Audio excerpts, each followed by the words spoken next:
ये कहानी है डासाई नाम के एक आदमी के बारे में जो कि अपनी जिंदगी से तंग आके सुसाइड तो कर लेता है। फिर वो पहुंच जाता है दूसरी दुनिया में जहाँ पे उसे एज ए हीरो काम करना होगा। पर बेचारे की किस्मत इतनी ज्यादा बेकार है कि इसके पास लेवल 1 के स्टैट्स हैं। मतलब भाई मक्खी को नहीं मार सकता तो ये मॉन्स्टर्स को क्या ही मारेगा। तो इसकी स्टोरी काफी ज्यादा इंटरेस्टिंग होने वाली है। तो चलो फिर वीडियो को करो लाइक, चैनल को करो सब्सक्राइब। तो चलो शुरू कर देते हैं। कहानी की स्टार्टिंग होती है जहाँ पे हम देखते हैं हमारे सेंसे को जो कि अपनी बंदी के साथ डबल सुसाइड करने के लिए आया होता है। और ये दोनों सोच रहे होते हैं आज ही पानी में कूद के अपनी जान दे देंगे। और ये दोनों अपने हाथ को एक धागे से बांध लेते हैं ताकि ये दोनों कभी अलग ना हो।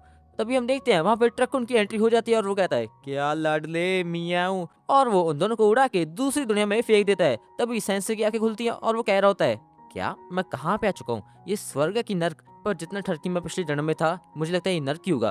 तभी हम देखते हैं वहाँ पे एक बहुत ही सुंदर कन्या आ जाती है जो कि इस देश की गॉडेस होती है और वो कह रही होती है सेंसे तुम फाइनली यहाँ पे आ चुके हो। और वो कहता है मोहतरमा आप कौन है और आपके संतरे इतने बड़े क्यों हैं। और वो कहती है क्या तुम ये क्या बकवास कर रहे हो, इधर आके देखो कितने सारे मॉन्स्टर्स आजाद घूम रहे हैं। तुम्हें इन सबको खत्म करना होगा सेंसे, ये तुम्हारा मिशन है। तुम यहाँ पे एज अ हीरो समन किए गए हो। और सेंसे कहता है क्या क्या बकवास करिए तू हट। और वो जहर की गोली खा के वहीं पे मर जाता है। और वो कहती है क्या सेंसे तुमने क्या कर लिया। और वो हीलिंग का मैजिक यूज करके सेंसे को दोबारा जीवित कर देती है। और सेंसे कह रहा होता है क्या ये तुम क्या करने की कोशिश कर रही हो, मैं मरना चाहता हूँ। और वो कहती है क्या तुम मरना चाहते हो, नहीं तुम ऐसे नहीं मर सकते, तुम्हें एक मिशन दिया गया है। और वो कहता है क्या मिशन, मुझे कोई मिशन मिशन नहीं करना भाई, मुझे मरने दो। और वो कहती है नहीं नहीं तुम ऐसा नहीं कर सकते सेंसे, तुम्हें याद है तुम्हें लेने के लिए एक ट्रक आया था। और वो कहता है हाँ मुझे याद है एक ट्रक ने मुझे टक्कर मार दी, साला पता नहीं कहाँ बीच में आ गया। और वो कहती है हाँ उस ट्रक को मैंने ही भेजा था। वो ट्रक एक ऐसा काम करता है जो लोग अपनी पुरानी लाइफ में काफी ज्यादा नल्ले होते हैं उनको हिट मार के वो दूसरी दुनिया में ऐसा हीरो फेंक देता है। और वो कहता क्या ये सब तुमने किया। और वो कहती है हाँ हाँ तुम्हें थैंक यू बोलने की कोई भी जरूरत नहीं है। और वो कहता है क्या थैंक यू बोलूं तुम्हें, तुम्हारी वजह से मेरी डबल सुसाइड फेल हो गई, मेरी बंदी वो पता नहीं कहाँ चली गई है और तुम चाहती मैं तुम्हें थैंक यू बोलूं, हट। तुम्हारी वजह से मेरी लाइफ खराब हो गई है, मैं तो मरना चाहता था पर तुमने मुझे यहाँ पे ऐसा हीरो समन कर लिया बिना मेरी परमिशन के। और ये सुन के वो काफी ज्यादा सैड हो जाती है और वो कहती है मैं क्या करूँ कि यहाँ पे रहने के लिए राजी हो जाए। और फिर वो अपनी शक्तियों का यूज करके उसके स्टैट्स को चेक करने लगती है। और जब वो देखती है सेंसी के पास सारे स्टैट्स ही लेवल 1 के है और उसके पास कोई अच्छी स्किल भी नहीं है। और वो कहती है क्या इस बंदे के पास तो कोई स्किल ही नहीं है, ये तो एक नंबर का निकम्मा आदमी है, ये तो एक सेकंड में मर जाएगा। और वो कहते हैं सेंस मुझे माफ कर दो, ये सब मेरी गलती है कि मैंने तुम्हारी परमिशन के बिना तुम्हें यहाँ पे समन कर लिया, ये सब मेरी गलती है, मुझे माफ कर दो। और सेंस कहता है तुम्हें रियलाइज हो गया कि ये तुम्हारी गलती है, चलो अच्छी बात है, वैसे मुझे इतनी भी कोई चिंता नहीं है, मैं अपने आप के लिए मरने के लिए कोई ना कोई इंतजाम कर ही लूंगा। और फिर वो वहां से जाने लगता है। तभी हमें गॉडेस की थोड़ी सी पास्ट लाइफ को दिखाया जाता है जहाँ पे गॉडेस जो भी हीरो इस दुनिया में आता है उनकी काफी तारीफ करती है पर आज तक किसी ने उसको थैंक यू नहीं बोला। वो सारा दिन उनकी तारीफ करती ही रहती है, उसका बस एक ही मिशन है कि दूसरों की लाइफ को हैप्पी बना दे, पर वो हमेशा खुद अंदर सैड ही रहती है। और वो कहती है पहली बार पहली बार मुझे लगा कोई इस दुनिया में मेरा अपना है। और हम देखते हैं सेंसे को जो कि वहां से निकल जाता है। फिर सेंसे टहलने के लिए थोड़ा सा बाहर आया होता है। तभी उसकी नजर एक बोर्ड पे पड़ती है जिस बोर्ड पे लिखा था वेलकम टू न्यू वर्ल्ड, आपका स्वागत है। और सेंसे कह रहा होता है क्या मैं सच में किसी और दुनिया में आ चुका हूँ, सच में है क्या भाई ये। तभी उसके दिमाग में सिस्टम शोर करने लगता है और सेंसे कह रहा होता है अरे मेरे दिमाग में इतनी सारी आवाजें एक साथ, अरे भाई मुझे माइग्रेन की बीमारी है भाई, मुझे मार मत देना। तभी उसकी नजर पड़ती है एक लड़की पर जो कि हाफ बीच लड़की होती है और उसको पेड़ पकड़ के खड़ा था। और ये पेड़ इतना ज्यादा ठरकी है कि देखो भाई ये क्या कर रहा है, ये लड़की के कपड़े उतारने की कोशिश कर रहा है भाई, हाई एनिमे के इज़र का एनिमे ये। और सेंसे कहता है अरे ये चल क्या रहा है। और वो लड़की जिसका नाम तामा है वो कहती है अरे एडवेंचर प्लीज मुझे बचा लो, ये पेड़ मुझे बैड टच कर रहा है। और सेंसे कहता है अच्छा ऐसा कर रहा है, रुको बचाता हूँ तुम्हें मैं।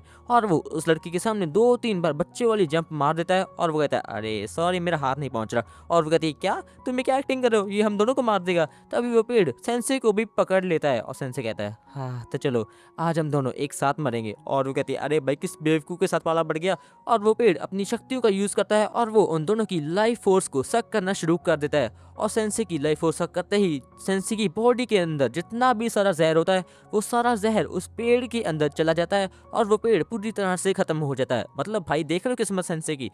और सेंसे कहता है अरे क्या भाई मैं फिर से बच गया, क्या किस्मत है मेरी यार। और वो लड़की कहती है तुम्हारा बहुत बहुत ज्यादा शुक्रिया, वैसे तुम्हारा नाम क्या है। मेरा नाम तामा है। और वो कहता है मेरा नाम, लोग मुझे प्यार से सेंसे कहते हैं और जो लोग मुझे प्यार नहीं करते वो मुझे सेंसी भड़वा कहते हैं। हाँ सही कहा, मैं भी तुझे सेंसी भड़वा ही कहूंगा भाई। तभी वो लड़की कहती है अच्छा ऐसी बात है क्या, तो चलो अपना हाथ दो हम चलते दोनों एक साथ। और वो जैसे ही उस लड़की का हाथ थामता है तभी उसे रियलाइज होता है क्या हाथ साचन, साचन, मेरी बंदी कहाँ गई? अरे हाँ, मैं तो उसको भूल ही गया था। साचन, मैं आ रहा हूँ, मैं बहुत ही जल्दी तुम्हारे पास आ जाऊँगा। और वो उस लड़की के साथ अपनी बंदी को ढूँढने के लिए चला जाता है। इधर हम देखते हैं उसी गॉडेस को जो कि भगवान से प्रार्थना कर रही होती है, प्लीज़ भगवान मुझे एक बार फिर से सेंसे से मिला दो। मैं उससे बहुत प्यार करने लगी हूँ, प्लीज़ एक बार मुझे मिला दो। तभी हम देखते हैं वहीं पे सेंसे आ जाता है और वो भागी-भागी उसके पास जाने लगती है। तभी वो देखती है कि सेंसे के पास ऑलरेडी नई बंदी आ चुकी है और वो कहती है, क्या? नई लड़की पटा भी ली इतनी जल्दी? सेंसी ठरकी, एक नंबर की ठरकी हो तुम। और सेंसे कहता है, अरे तुम ये क्या बोल रही हो? मैं तो तुम्हें पूछने आया था, क्या तुम साचन के बारे में जानती हो? और वो कहती है, साचन? हाँ, जो लड़की तुम्हारे साथ आई थी वो पता नहीं कहाँ समन हो गई, मुझे नहीं पता। और वो कहता, अच्छा ऐसी बात है क्या? तो चलो कोई बात नहीं, मैं उसको ढूंढने के लिए जा रहा हूँ, बाय गॉडेस। और ये कहते ही वो तामा के साथ अपनी बंदी को ढूंढने के लिए निकल पड़ता है और हम देखते हैं गॉडेस को जो कि उनके पीछे पीछे आ जाती है। और हमारी तामा कहती है, क्या तुम हमारे साथ करने क्या आई हो? अब ये मत कहना कि तुम्हें सेंसी से प्यार हो गया है। और वो कहती है, क्या तुम क्या बोल रही हो? मुझे कुछ प्यार व्यार नहीं हुआ। और इधर हम देखते हैं सेंसी को जो कि एक कब्र को ढूंढ लेता है और उसके अंदर जाके लेट जाता है। और वो कहता है, एक काम करो, मैं थक चुका हूँ, तुम दोनों खींच के मुझे अपने साथ ले चलो और जल्दी से जल्दी हमें सचिन को ढूंढना होगा। और फिर गॉड्स और तामा दोनों सेंसी की कब्र को खींचने लगते हैं। थोड़ी देर चलने के बाद वो दोनों थक जाते हैं और तभी तामा गुस्से में कहने लगती है, सेंसे अब उठ भी जाओ, कितनी मेहनत करवाओगी हमसे? पर सेंसे उसकी बात का कोई भी जवाब नहीं देता। और एनट कहने लगती है, अरे सेंसे कोई जवाब क्यों नहीं दे रहा? और एनट कहती है, अरे डरने की कोई बात नहीं है, सेंसे बस सो रहा है। और हम देखते हैं हमारे सेंसे को जो कि आराम से चिल करते हुए लेटा होता है और वो अभी भी साचान के बारे में सोच रहा होता है। थोड़ी देर बाद चलने के बाद वो टाउन में पहुंच जाते हैं। तभी सेंसे कहता है, हाँ ये दुनिया कितनी खूबसूरत है यार, मैं पहली बार इतनी बढ़िया चीज़ देख रहा हूँ। तभी एनट कहती है, सेंसे हमें जल्दी से जल्दी किंगडम के लिए निकलना होगा ताकि हम वहाँ पे जाके थोड़ा-सा आराम कर पाएँ। सीन शिफ्ट होता है और हम देखते हैं हमारे सेंसे को जो कि उन दोनों के साथ राजा के सामने बैठा होता है और राजा कह रहा होता है, हे दोस्तों, तुमसे मिलके बहुत ही बढ़िया लगा। मेरा नाम ओविस है और ये मेरी बेटी, इसका नाम चार्लोट है। तुमसे मिलके काफ़ी बढ़िया लगा। और एनट कहती है, जी राजा जी, आपसे मिलके बहुत ही बढ़िया लगा। हम आपसे एक चीज़ माँगना चाहते हैं, क्या हम सभी यहाँ पे आज रात के लिए रुक सकते हैं? और राजा कहता है, हाँ तुम सब यहाँ पे रुक तो सकते हो, पर मेरी एक शर्त है। मैं चाहता हूँ तुम्हारे साथ जो ये एडवेंचर है, मैं इसकी कहानी सुनना चाहता हूँ। बात ये है कि मुझे एडवेंचर लोगों की कहानी सुनना काफ़ी पसंद है। तो बिसेंट से थोड़ा सा मुस्कुराते हुए कहता है, क्या आप सच में मेरी कहानी सुनना चाहते हैं? आपको पता है क्या, एक कॉफिन में सोना कैसा लगता है? और ये सुन के राजा कहता है, क्या ये मुझे धमकी दे रहा है क्या? और तभी एनट कहती है, नहीं नहीं सर, ये तो बस मजाक कर रहे हैं, ये थोड़े से मजाक टाइप के इंसान है। और वो कहता है, अच्छा ऐसी बात है क्या? और वो कहता है, ये सब छोड़ो, मुझे एक बात बताओ, मैं अपनी बेटी की शादी करना चाहता हूँ और यहाँ पे मैं तुम्हें अभी 2 बंदे बुलाऊँगा, उनमें से एक सेलेक्ट करके मुझे बता देना कि मैं किसके साथ अपनी बेटी की सगाई करूँ। तभी हम देखते हैं राजमहल के अंदर 2 बंदे आ जाते हैं, जिसमें से एक का नाम होता है गोम्स और दूसरे का नाम होता है ऑटो। और राजा पूछता है, बताओ एडवेंचरर, इनमें से मैं किसको अपनी बेटी सौंपूँ? और सेंसे कहता है, किसको सौंपूँ? भाई मुझे क्या पता? और राजा कहता है, क्या? तुम बस वही मुझे बता दो यार। और वो कहता है, अरे यार तुम किस टाइप के राजा हो भाई? तुम अपनी बेटी के लिए एक दामाद चुन रहे हो और तुम्हें ये नहीं पता, तुम उसको भी सेट नहीं कर सकते। मुझे लगता है तुम राजा बनने के लायक ही नहीं हो। और ये कह के सेंसी वहाँ से चला जाता है और राजा कहता है, अरे भाई इसने तो मेरी मुँह पे बेइज्जती कर दी यार। तभी एनट कहते हैं, सर प्लीज़ सर, इसकी बात का बुरा मत मनाइएगा। सेंसी थोड़ा-सा ऐसा ही है। और वो कहता है, अरे कोई बात नहीं, मुझे पता है दूसरी दुनिया के लोग थोड़े से ऐसे ही होते हैं। इसके बाद हम देखते हैं रात हो जाती है और हम देखते हैं हमारे सेंसी को जो कि अभी भी सो नहीं रहा होता, क्योंकि उसको नींद ही नहीं आ रही होती। और हमारी एनट भी उठ जाती है और वो कहती है, सेंसे तुम्हें नींद नहीं आ रही क्या? और सेंसे कहता है, नहीं यार मुझे नींद नहीं आ रही, मुझे बहुत ही अजीब सा फील हो रहा है। और वो कहती है, ये सब छोड़ो, मुझे ये बताओ ना, साचन कौन है? और वो कहता है, साचन मुझे नहीं पता यार। तभी हम देखते हैं एकदम से बिल्ली की पूंछ सेंसे के बेड में से दिखने लगती है और एनट जब बिस्तर उठा के देखते हैं और वो देखती है वो बिल्ली हमारे सेंसे की टांगों पे सो रही होती है और वो बिल्ली को झक मार के उठा देती है और वो कहती है, क्या ये तुम क्या कर रही हो? तुम क्या करने की कोशिश कर रही हो? और वो बिल्ली कहती है, तुम्हें क्या लगता है मैं क्या करने की कोशिश कर रही हूँ? जब बिल्ली को ठंड लगती है तो वो अपने दोस्तों के साथ ऐसे सो सकती है, तो इसमें गलत क्या है? और वो कहती है, क्या तुमने क्या बकवास कर रही हो? और सेंसे वहां से उठ के चला जाता है और वो कहता है, अरे यार ये दोनों आधी रात को चुप नहीं होती। तब भी सेंसे देखता है उसी राजकुमारी चार्लर को जो कि गहरे समुद्र के पानी को देख रही होती है। और सेंसे कहता है, वाह कितना बढ़िया पानी है ना? और कहती है, हाँ ये पानी कुछ ज्यादा ही गहरा है। और सेंसे कहता है, काश मैं इसमें डूब के मर जाऊं। और वो कहती है, क्या मर जाओ? तो मरना क्या चाहते हो? और कहता है, ऐसा है क्या कि मैं जीने के लिए तरसूं, मैं मरने के लिए तरस रहा हूँ, क्योंकि मैं जितने भी ज़िंदगी में अपने डिसीजन लिए हैं उसमें से सब में से बेकार मैं हूँ। मैंने अपने फादर के लिए बहुत बुरा काम किया, मैं अपनी फैमिली के लिए कुछ भी नहीं कर पाया, मैं तो बस मरने के अलावा कुछ कर भी नहीं सकता। तभी वो कहती है, "सेंस से क्या तुम मुझे एक बात बता सकते हो? तुम्हें पता है ना मैं अब शादी करने वाली हूँ। गोम्स जो बंदा है वो हमारे घर में थोड़ी देर पहले ही आया था, पर वो काफ़ी भरोसेमंद है। और दूसरी तरफ हम देखें ऑटो, वो मेरा एक बहुत ही पुराना दोस्त है। जब मैं दुखी होती हूँ तो ऑटो वहाँ पे आ जाता है और वो मुझे अपने गाने सुनाने लगता है। तुम बताओ मैं इनमें से किसे अपना जीवन साथी बनाऊँ?" और सेंसे कहता है, "क्या तुम ये मुझसे पूछ रही हो? सच बताऊँ तो मुझे काफ़ी मासूम लगती हो। मेरी बात ध्यान से सुनो, ये तुम्हारी ज़िंदगी है, इसलिए मैं कोई भी नहीं होता कि मैं तुम्हें तुम्हारी ज़िंदगी जीने के लिए सबक सिखाऊँ। इसलिए मैं चाहता हूँ तुम अपनी ज़िंदगी के फैसले खुद से ही लो।" और ये सुन के मैं राजकुमारी कहती है, "तुम्हारा बहुत-बहुत शुक्रिया।" फिर सुबह हो जाती है और हम देखते हैं राजा को जो कि कह रहा होता है, "तो दोस्तों आज मेरी बेटी सबको बताएगी कि वो इन दोनों में से किसके साथ शादी करने वाली है।" तभी चार्लोट कहती है, "जी डैड, मैं आज सबको बता दूँगी कि मैं किससे ज़्यादा पसंद करती हूँ।" और वो थोड़ा-सा आगे जाती है और वो सेंसे का हाथ पकड़ लेती है और वो कहती है, "सेंसे मैं आपके साथ सुसाइड करना चाहती हूँ।" और ये सुन के राजा पूरी तरह से शॉक हो जाता है और हमारी एनिड तो वहीं पे बेहोश हो जाती है। तो भी राजा कहता है, "क्या? ये तुम क्या बोल रही हो चार्लोट?" और वो कहती है, "डैड मैं सही बोल रही हूँ। आपने आज तक कभी भी मेरी पसंद पूछी नहीं है। मैं इन दोनों में से किसी के साथ भी शादी नहीं करने वाली। मिस्टर गोवंस में तो इतनी ज़्यादा बदबू आती है और बात रही ऑटो की, वो एक मेरा बहुत ही पुराना दोस्त है, पर फिर भी मैं उसके साथ शादी तो नहीं करूँगी। और इसके अलावा आपने कभी भी मेरे बारे में सोचा नहीं है। आप तो बस चाहते हैं कि मैं शादी करूँ और मैं यहाँ से चली जाऊँ। आप नहीं चाहते हैं ना? बोलिए।" और उसके डैड कहते हैं, "नहीं, मैं ऐसा नहीं चाहता।" तभी सेंसे कहता है, "क्या? तुम सच में सुसाइड करना चाहती हो?" और कहती है, "हाँ, मैंने सोचा, मैंने बहुत सोचा, पर यही यही मेरा आखिरी डिसीजन होने वाला है।"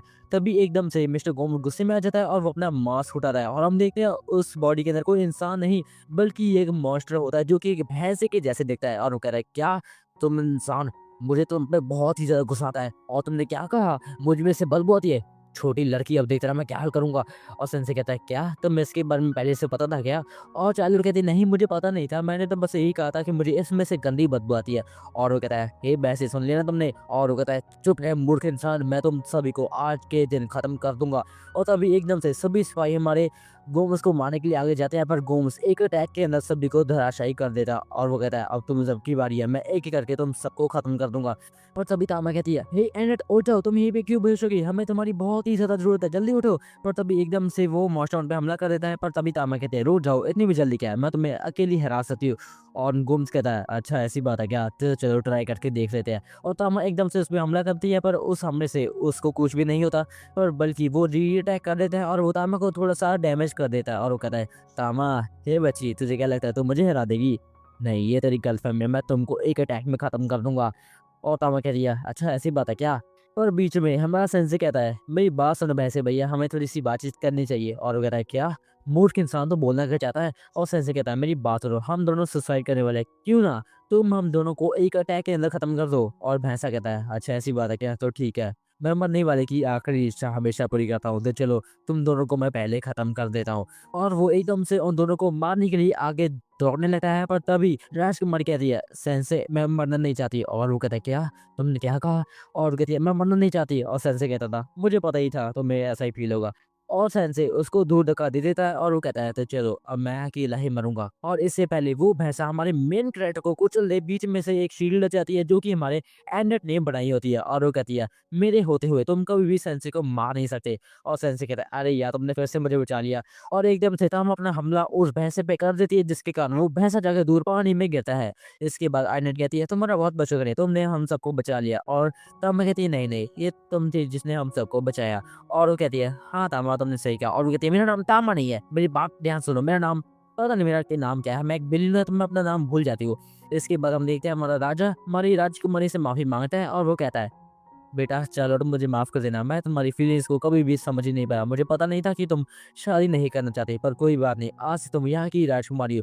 और ये सुन के हमारे चाइल्ड कहते हैं, "जी डैड, मैंने आपको सभी बातों के लिए माफ़ कर दिया।" और ये कहते ही वो दोनों रोने लग पड़ते हैं और सेंसे कहता है, "तो चलो हैप्पी एंडिंग हो गई है।" इसके बाद हम देखते हैं हमारे सेंसे को जो कि अभी भी कॉफ़िन में होता है और वो दोनों वहाँ से उसको घसीट के लेके जा रहे होते हैं। तभी तम्मा कहती है, "क्या वो सच में खुश रह पाएगी एक राजकुमारी होके? मुझे उसकी चिंता हो रही है।" और सेंसे कहता है, "तुम्हें उसकी चिंता करने की कोई भी ज़रूरत नहीं है, क्योंकि वो एक बहुत ही बहादुर लड़की है।" और तम्मा कहता है, "अच्छा ऐसी बात है क्या?"